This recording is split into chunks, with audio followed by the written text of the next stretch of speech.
Sa patuloy na gulo sa pagitan ng Russia at mga kalaban nitong bansa ay muli na namang pumalpak ang plano ni Putin matapos masakote ng mga otoridad ang kanyang mga elite spies na nagpapanggap na mga madre. Pero bago ko simulan ay hihingi lang sana ako ng isang like at subscribe, malaking tulong na ito sa aming mga content creator. Salamat po. Sa loob ng maraming siglo ang Sweden ay isang kanlungan ng kapayapaan, isang ligtas na lugar kung saan hindi nilalak ang mga pinto at walang naghihinala sa kapwa. Pero naiwan na ang mga panahong iyon dahil sa lihim na network na itinayo ng Kremlin sa Sweden. Lahat ay nakatingin sa mga tangke sa border, sa mga diplomatic table, pero ang totoong kaguluhan ay hindi nangyayari roon kundi sa loob ng mga hallway ng isang simbahan. Sa tabi, isang mayamang suburb ng Stockholm, ang rektor ng isang simbahan, si Michael Ojermo, ay nagbukas ng kanyang mga pinto sa mga madre mula sa Belarusian St. Elizabeth Monastery. Para kay Rector Ojermo at sa kanyang congregation, ang pagbisitang ito ay simpleng cultural exchange lang. Pero hindi na malayan ni Ojermo na nagpapasok pala siya ng isang cell ng Russian Military Intelligence. May mga ulat sa Swedish press at intelligence ang nagkumpirma sa nakakatakot na katotohanan sa likod ng larawang ito. Ang mga madring ito ay bahagi ng isang istruktura na nagbibigay katwiran sa pananakop ng Russia sa Ukraine, inilalarawan ng Russian Army bilang mga banal na mandirigma at pinupunduhan ang digmaang ito gamit ang kinikitang pera. Napilitan ang Church of Sweden na maglabas ng isang opisyal na babala na bihirang-bihira sa kasaysayan nito. Lahat ng Catholic at Orthodox community sa bansa ay kailangang putulin ang lahat ng ugnayan sa St. Elizabeth's Monastery dahil ang monastery na ito ay direktang konektado sa main directorate ng General Staff ng Armed Forces ng Russian Federation. Kaya gaano nga ba kalalim ang koneksyong ito? Ideological sympathy lang ba ito o totoong operational collaboration? Ang sagot ay nakatago sa lungsod ng Vestus sa isang strategic na lokasyon.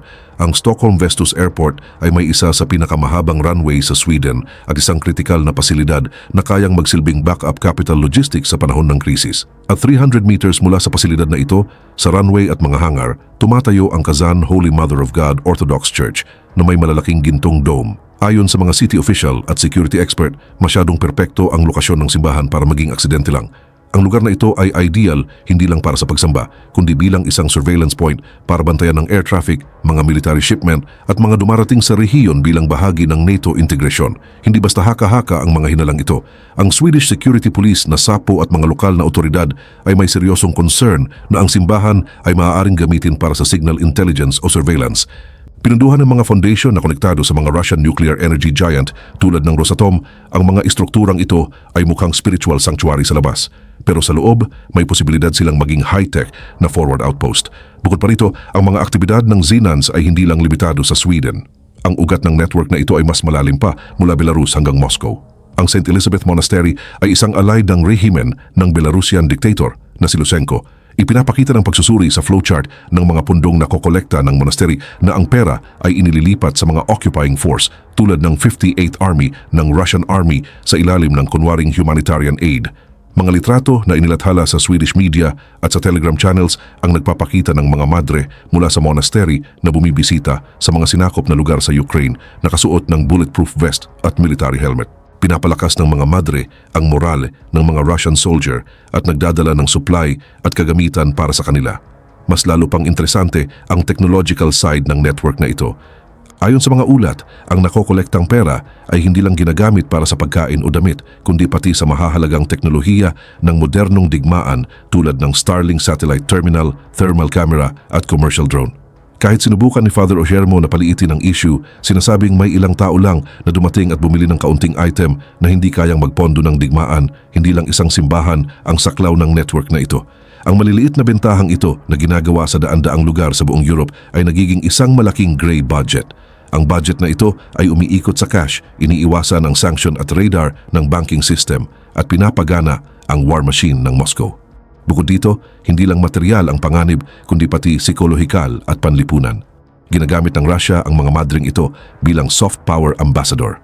Sa Western media, kinukontra nila ang imahe ng Russia bilang isang barbaric aggressor. Ipinapakita ng mga madring ito ang imahe ng mga debotong mapagkawang gawa at inaaping Russian people. Ang mensahe ay ang ordinaryong tao ay ayaw ng digmaan.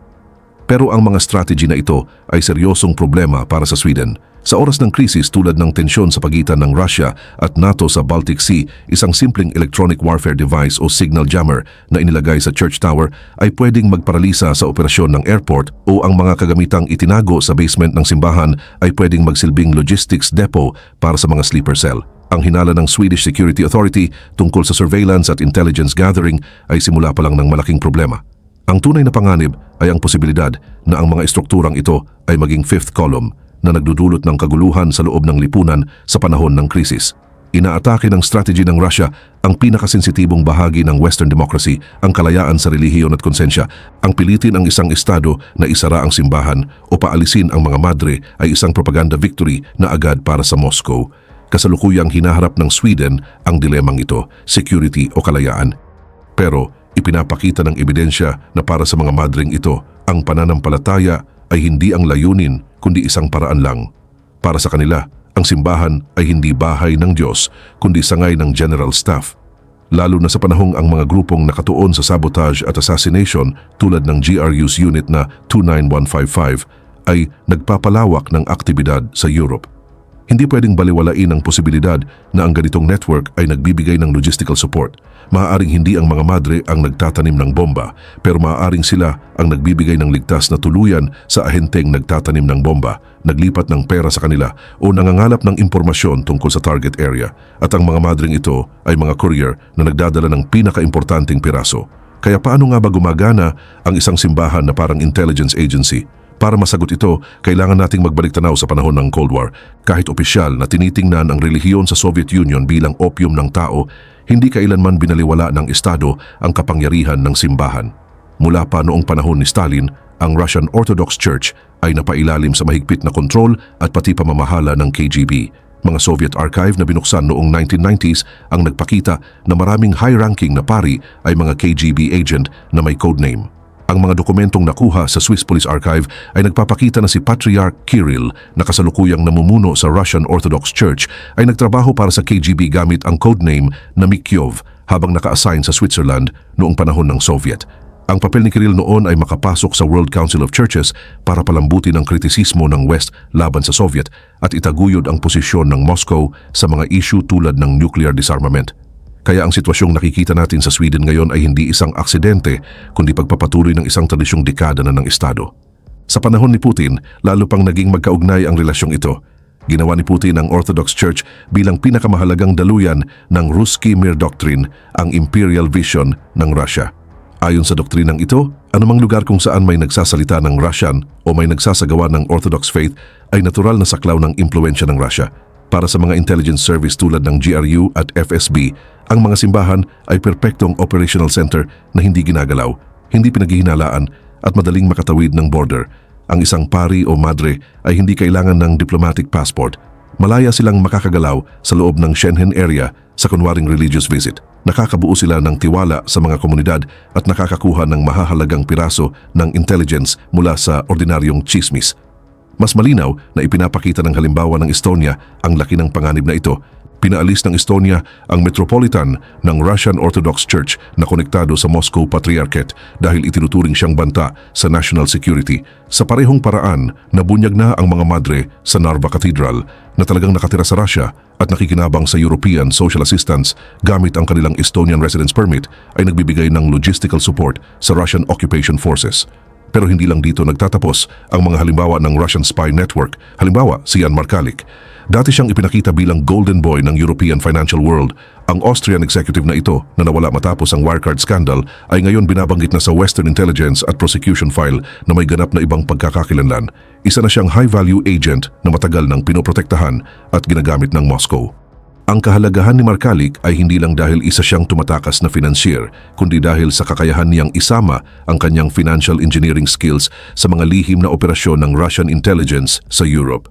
Ayon sa mga journalistic investigation at mga security report na nag-leak, binago ni Markalik ang mga shadow payment network, shell company at money laundering channel na itinayo niya noong panahon niya sa Wirecard at ginawang isang gumaganang infrastructure para sa mga covert activity ng Kremlin. Mula rito, nawala na ang malinaw na linya sa pagitan ng financial crime at intelligence activity. Ayon sa mga Western Intelligence Service, matagal nang may relasyon si Markalik sa GRU. Ang relasyong ito ay hindi lang nauwi sa karaniwang palitan ng impormasyon. Sinasabing si Markalik ay naging sentrong tao sa pagko-coordinate ng mga operasyon na layong lumikha ng disinformation, provocation at social tension sa buong Europe. Malinaw ang layunin, sirain ang suporta para sa Ukraine mula sa loob, palakasin ang takot at kaguluhan sa mga lipunan sa Europe at bigyang katwiran ang mga narrative ng Kremlin. Hindi lang sa Austria umiikot ang saklaw ng network na ito. May mga koneksyon din ito na umaabot sa Germany, France at mga Benelux country. Pero isa sa pinakakapansin-pansin at simbolikong bahagi ng kwentong ito ay ang sumusunod na pahayag na lumabas sa mga intelligence report. Sinasabing si Markalik gamit ang kanyang koneksyon sa Russian Orthodox Church Circle ay minsang nagkunwaring pari na muhay sa Moscow gamit ang pekeng pagkakakilanlan, nagpatubo ng balbas at nagsuot ng kasok. Ang pahayag na ito ay tumuturo sa isang nakakabahalang pagpapatuloy na kahawig ng relasyon ng KGB at simbahan noong panahon ng Soviet. Isa pang kritikal na bahagi ng kaso ni Markalik ay ang London Connection. Dito na pumapasok sa kwento si Orlan Rusev. Ang UK extension ng Austria-based network ay nagkaroon ng operational na anyo sa pamamagitan ni Rusev. Ayon Snorts sa mga prosecution document, mula 2022 ay nagsagawa sina Markalik at Rusev ng aktibo at planadong disinformation campaign sa loob ng European Union. Hindi lang simpleng propaganda ang saklaw ng campaign na ito. Naglagay sila ng mga sticker at graffiti na may neo-Nazi symbol sa mga pampublikong lugar. Sa pagpapakita na ang mga simbolong ito ay galing umano sa mga Ukrainian, ang layunin ay siraan ng mga Ukrainian refugee at ang estado ng Ukraine at lumikha ng takot at galit sa publiko sa Europe. Ipinakita ng mga Telegram message na nag-leak na ang mga aksyong ito ay hindi basta-basta lang, kundi bunga ng sentralisadong pagpaplano. Isang pahayag sa mga mensaheng ito na binigyang diin ng mga Western prosecutor ang nagpakita kung gaano kaseryoso ang kaso. Sinasabing pati ang posibilidad ng pagsisimula ng World War II ay napag-usapan ng walang emosyon.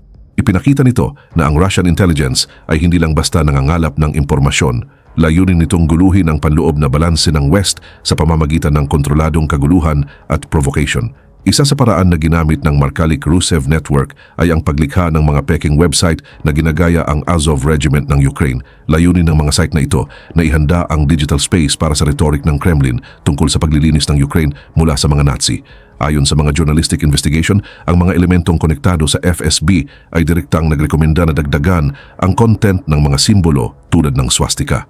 Ang layunin ay palakihin ang epekto ng paninira.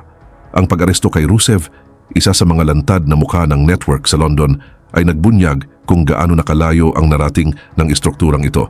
Si Rusev at iba pang Bulgarian suspect ay sinampahan ng kaso sa UK ng espionage, pagmamay-ari ng pekeng dokumento at mga aktibidad ng surveillance. Ipinakita ng mga court file na nagbigay si Rusev kay Markalik ng espesyal na kagamitan sa surveillance sa pamamagitan ng kanyang kumpanya. Ito ay isang konkretong halimbawa kung paano ang mga lehitimong mukhang commercial structure ay nagagamit para sa intelligence at cybercrime activity. Isa sa mga pinakamadilim na paratang sa file ay ang pahayag na sa mga mensahe ni Rusev ay napag-usapan ang mga plano na dukutin o patayin ang investigative journalist na si Christo Grove. Ang mga paratang na ito ay isinama sa mga pahayag na inilabas sa publiko ni Alison Morgan ng UK Crown Prosecution Service. Ipinakita nito na ang Kremlin ay hindi lang interesado sa paglikha ng mga narrative kundi pati sa pisikal na pagpatahimik ng mga hindi gustong boses. Ang Markalik-Rusev network ay hindi hiwalay na kaso. Ito ay itinuturing na malaking problema ng Russian espionage at sabotage activity sa Europe. May mga paratang ng sabotage na planong gawin gamit ang explosive na itinago bilang ordinaryong bagay at drone sa Poland, Lithuania at Germany ay nagpakita ng tapang ng bagong panahong ito. Ang mga pangalan tulad ni Vladislav H. na nabanggit sa mga investigasyon ng Poland-based na Gazeta Wyborcza ay nakilala bilang mga field extension ng mga operasyong ito. Ito mismo ang banta na kinakaharap ng Europe. Nakikinabang sila sa kalayaan at kasaganaan ng Europe habang sabay na naglilingkod sa isang rehimen na gustong sirain ang mga kalayaang iyon.